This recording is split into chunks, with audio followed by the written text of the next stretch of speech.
Hello students, good morning.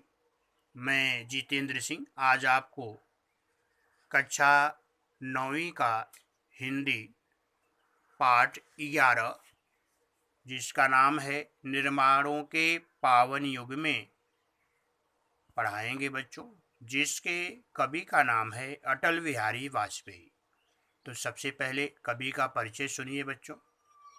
इनका जन्म जो है 25 दिसंबर 1924 ईस्वी मध्य प्रदेश में हुआ और अटल बिहारी वाजपेयी जी भारत के पूर्व प्रधानमंत्री के साथ साथ कवि, पत्रकार व प्रखर वक्ता भी रहे हैं। तो बच्चों, अटल बिहारी वाजपेयी जी जिनकी ये कविता है, इन्होंने भारत के प्रधानमंत्री के साथ साथ कवि का कार्य, पत्रकारिता का कार्य भी किया है और एक प्रखर वक्ता, तेज तर्राक वक्ता का भी इन्होंने काम किया है। इनकी रचनाएं जीवन की जिजीविषा, राष्ट्र प्रेम एवं ओज से परिपूर्ण है। इनकी कविताएं जो है जीवन की जिजीविषा, जिजीविषा का मतलब ललक, जीने की इच्छा, और राष्ट्र प्रेम से भरी होती हैं और ओजपूर्ण होती हैं बच्चों। प्रमुख इनकी कृतियां कौन कौन सी हैं? मेरी 51 कविताएं, कविता संग्रह है, कुछ लेख, कुछ भाषण, बिंदु बिंदु विचार, अमर बलिदान, ये गद्य है। ये इनकी प्रमुख रचनाएं हैं। ये पद्य संबंधी, ये पद्य जो है कविता है बच्चों। तो कविता किसे कहते हैं देखो दिया है, रस की अनुभूति कराने वाली, सुंदर अर्थ प्रकट करने वाली, लोकोत्तर आनंद देने वाली रचना कविता होती है। तो बच्चों कह रहे हैं कि कविता जो है किसे कहते हैं कि रस की अनुभूति कराने वाली, वह जिससे रस आनंद का प्राप्त हो, आनंद की प्राप्ति हो और सुंदर अर्थ प्रकट हो और लोकोत्तर मन लगातार यहाँ पर आनंद प्रदान हो, उसे हम कविता कहते हैं। और इसमें दृश्य की अनुभूतियों को साकार किया जाता है। इस कविता में वाजपेयी जी नूतन अनुसंधान, संस्कृत के सम्मान, जगत का कल्याण, उत्थान करने के साथ साथ चरित्र निर्माण करने को विशेष महत्व प्रदान दिया है। अटल बिहारी वाजपेयी जी अपनी कविता के माध्यम से बताने का प्रयास किए हैं कि नूतन अनुसंधान, नए नए अनुसंधान करने चाहिए और उसके साथ साथ हमारी अपनी संस्कृति का सम्मान करना चाहिए और जगत का कल्याण करना चाहिए। तो बच्चों, इनका मानना था कि वसुधैव कुटुंबकम, विश्व जो है एक परिवार की तरह है और हमेशा विश्व की भलाई के बारे में सोचना चाहिए कि ऐसा कुछ कार्य करें जिससे विश्व की भलाई हो। तो इनकी कविता में देखने को मिलता है। कविता देखिए बच्चों, निर्माणों के पावन युग में हम चरित्र निर्माण न भूलें, स्वार्थ साधना की आदि में वसुधा का कल्याण न भूलें। तो कह रहे हैं कि यह समय जो है, यह युग जो है, युग निर्माण का मतलब होता है विकास और पावन का मतलब होता है पवित्र। युग माने समय और स्वार्थ माने निज हित में किया गया कार्य, उसे स्वार्थ कहते हैं। वसुधा मतलब पृथ्वी और कल्याण का मतलब होता है भलाई से है। तो कह रहे हैं कि इसका जो भावार्थ देख लीजिए बच्चों। भावार्थ में बता रहे हैं कि निर्माणों के पावन युग में यह जो समय है, यह जो युग है, ये निर्माणों के साथ साथ पवित्र युग है, विकास का युग है और जो पवित्र युग है। और इस पवित्र और विकासशील विकास के युग में हमें कभी भी अपना चरित्र निर्माण करना नहीं भूलना चाहिए। स्वार्थ साधना की आदि में कह रहे हैं कि सभी लोग आप इस समय अपने अपने स्वार्थ को की तलाश में हैं, स्वार्थ के लिए कार्य कर रहे हैं और इस स्वार्थ रूपी साधना की आंधी में कभी भी हमें अपने के साथ साथ अपने स्वार्थ के साथ साथ वसुधा का कल्याण कैसे होगा, पृथ्वी का कल्याण कैसे होगा, संपूर्ण विश्व का कल्याण कैसे होगा, इसको नहीं भूलना चाहिए। आगे कहते हैं बच्चों, माना अगम अगाध सिंधु है, संघर्षों का पार नहीं, किंतु डूबना मझधारों में साहस को स्वीकार नहीं, जटिल समस्या सुलझाने को नूतन अनुसंधान न भूले। कह रहे हैं अगम का मतलब होता है अपार, जिसको पार नहीं किया जा सकता। अगाध माने अथाह, और सिंधु मतलब समुद्र। संघर्ष माने कठिनाइयाँ, मझधार माने बीच में, स्वीकार माने मंजूर करना, जटिल माने पेचीदा, और सुलझाने का मतलब होता है कि समाधान करना। अनुसंधान का मतलब खोज। अभी इसका भावार्थ देख लिए बच्चों। कह रहे हैं कि माना अगम अगाध सिंधु है। कह रहे हैं कि जिस प्रकार से समुद्र जो है अगाध होता है, अथाह होता है, जिसका कि पार नहीं लगाया जा सकता, ठीक उसी तरह से समस्याएं भी अपार होती हैं, अगाध होती हैं, अथाह होती हैं। उन समस्याओं का भी पार लगाना बहुत मुश्किल होता है, किंतु डूबना मझधारों में साहस को स्वीकार नहीं। लेकिन कहते हैं कि लेकिन जो साहसी व्यक्ति होते हैं वो इस मझधार में कभी भी डूबना नहीं चाहते। अर्थात कहने का मतलब है कि जो साहसी होते हैं वो अपने कार्य को पूरा किए बिना शांत नहीं बैठते, बीच में अपना कार्य जो है, अपनी जिम्मेदारी नहीं छोड़ते हैं। जटिल समस्या सुलझाने को नूतन अनुसंधान बोले। पेचीदे समस्याएं हैं, इन पेचीदे समस्याओं के बीच में कभी भी हमें नए नए खोज करने बंद नहीं करने चाहिए। कह रहे हैं कि हम समस्याओं के बीच में भी अपना नया नया कार्य करते हुए अपना विकास करते रहना चाहिए। आगे कहते हैं निर्माणों के पावन युग में हम चरित्र निर्माण न भूलें, स्वार्थ साधना की आधि में वसुधा का कल्याण न भूलें। कह रहे हैं कि यह युग पवित्र और जो है विकास का युग है, और इस युग में हमें अपना चरित्र निर्माण करना नहीं भूलना चाहिए। स्वार्थ रूपी साधना रूपी आधि में, साधना रूपी स्वार्थ की आधि में कभी भी हमें संसार का कल्याण नहीं भूलना चाहिए। शील विनय आदर्श श्रेष्ठता तार बिना झनकार नहीं, शिक्षा क्या स्वर साध सकेगी यदि नैतिक आधार नहीं।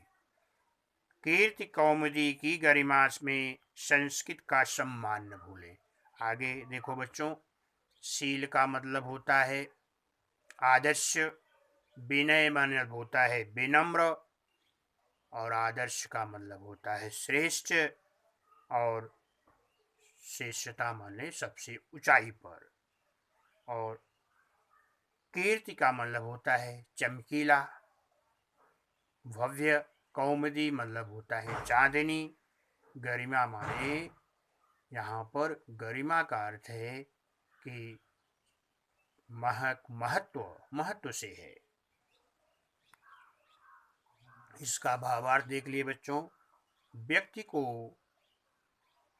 आदर्शवान बनना चाहिए, उसके अंदर विनय का गुण होना चाहिए, विनम्र होना चाहिए, उसे आदर्शशील होना चाहिए, और श्रेष्ठता के लिए आगे हमेशा संघर्षशील होना चाहिए।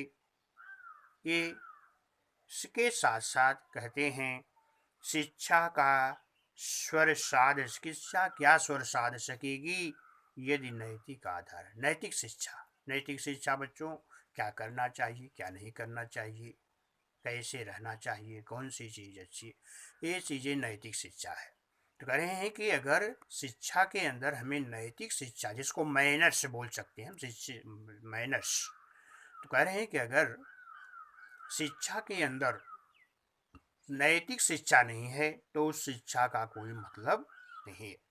वो शिक्षा कुछ भी नहीं कर सकती यदि उसमें नैतिकता नहीं है, नैतिक शिक्षा नहीं है। तो कीर्ति कौमुदी की गरिमा में कह रहे हैं कि इस चांदनी रूपी चमक चकाचौंध में हमें अपने संस्कृत का सम्मान करना नहीं भूलना चाहिए, अपनी सभ्यता नहीं भूलनी चाहिए। तो बच्चों, चकाचौंध जिंदगी का मतलब है कि आज जो है विकास का युग है। आज जो है लोग इस ऐसी नई नई चीज़ों का आविष्कार कर रहे हैं, फिर भी हमारी अपनी संस्कृति जो है वो नहीं भूलनी चाहिए, अपनी सभ्यता नहीं भूलनी चाहिए।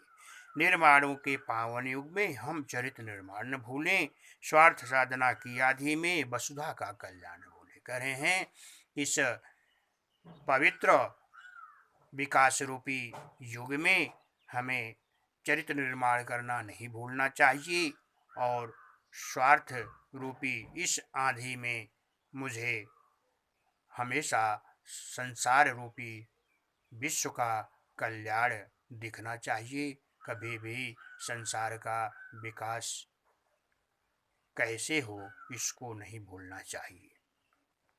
आगे देखो बच्चों, कह रहे हैं आविष्कारों की कृतियों में यदि मानव का प्यार नहीं है, सृजनहीन विज्ञान व्यर्थ है, प्राणी का उपकार नहीं है। भौतिकता के उत्थानों में जीवन का उत्थान न भूले। आगे कहते हैं कि आविष्कार मतलब खोज इससे है, और मानव प्रेम मतलब मानव के प्रति सम्मान प्रेम। सृजनहीन मतलब कि जिसमें सृजन करने की शक्ति न हो। व्यर्थ माने बेकार, और उपकार माने भलाई। भौतिकता मतलब होता है सांसारिक, और उत्थान माने प्रगति विकास। कह रहे हैं कि आविष्कारों की कृतियों में, इस समय आविष्कार का युग है। आविष्कार में ऐसे चीज़ों का हम आविष्कार करते हैं यदि मानव प्यार नहीं है, जिसमें मानव का प्यार नहीं है, जी हमारे द्वारा खोज की हुई चीज़ों में यदि मानव प्रेम नहीं है और प्राणी मात्र की भलाई के लिए वह कार्य नहीं किया गया है, वह खोज नहीं की गई है, तो वह विज्ञान की गई वह खोज जो है व्यर्थ है, सृजनहीन है, मतलब वह किसी काम की नहीं है। कहने का मतलब कि हमारे पास विज्ञान ने जो भी खोज किया है, विज्ञान के द्वारा हम मानव जो भी खोज कर रहे हैं उसमें मानव की भलाई होनी चाहिए, और वह प्राणियों के में मानव के प्रति उसमें प्रेम छिपा होना चाहिए। अगर ऐसा नहीं है तो उस विज्ञान रूपी खोज करना भी व्यर्थ है। आगे कहते हैं कि भौतिकता के उत्थानों में जीवन का उत्थान न भूलें। हम सांसारिक रूपी उत्थान करें, प्रगति करें, और उस सांसारिक रूपी प्रगति के साथ साथ हमें मानव रूपी जीवन का उत्थान कैसे होगा इसको कभी भी नहीं भूलना चाहिए। कहने का मतलब हमें सांसारिक चीज़ों की, भौतिक चीज़ों की प्रगति के साथ साथ मानव जीवन की प्रगति कैसे होगी इस पर भी ध्यान देना चाहिए। निर्माणों के पावन युग में हम चरित्र निर्माण न भूलें, स्वार्थ साधना की आदि में वसुधा का कल्याण न भूलें। आगे कहते हैं कि यह युग जो है पवित्र युग है और विकास का युग है। इस विकास और पवित्र युग में हमें चरित्र निर्माण करना नहीं भूलना चाहिए। स्वार्थ साधना की आधि में सभी लोग स्वार्थी हो गए हैं, स्वार्थ बस अपना कार्य कर रहे हैं, और इस स्वार्थ रूपी आधि में हमें कभी भी पृथ्वी का कल्याण कैसे होगा, संसार का कल्याण कैसे होगा, इसको कभी भी नहीं भूलना चाहिए। इस कविता बच्चों यहाँ पर कविता के माध्यम से कवि महोदय जो है देश प्रेम, संस्कृत से लगाव और अपनी सभ्यता और अपना जो है चरित्र निर्माण, ये सबसे इम्पॉर्टेंट इन्होंने बताया है। चरित्र जो है बहुत ज़रूरी है बच्चों, जिसको कि हम कैरेक्टर इंग्लिश में बोलते हैं।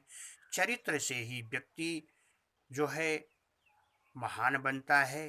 तो हमें शिक्षा के साथ साथ नैतिक शिक्षा, जिसको कि मैनर्स कहते हैं, ये बहुत ही ज़रूरी है। इस कविता के माध्यम से हमारे प्रधानमंत्री अटल बिहारी वाजपेयी जी बड़े ही अच्छे ढंग से हमें आपको ये सिखाने का प्रयास किए हैं, बताने का प्रयास किए हैं कि व्यक्ति अगर सब कुछ उसके पास है लेकिन अगर उसके पास चरित्र नहीं है तो वह व्यक्ति अच्छा नहीं है। इसलिए चरित्रवान व्यक्ति बनना चाहिए और उस चरित्रवान के साथ साथ हमारी अपनी सभ्यता और अपने देश के प्रति प्रेम रखना चाहिए और ऐसा कुछ कार्य करना चाहिए जिससे संपूर्ण पृथ्वी की भलाई हो, पूरा संसार की भलाई हो। ऐसा कुछ कार्य नहीं करना चाहिए जिससे कि संसार की भलाई न हो। तो ये पाठ बच्चों यहाँ पर समाप्त होता है।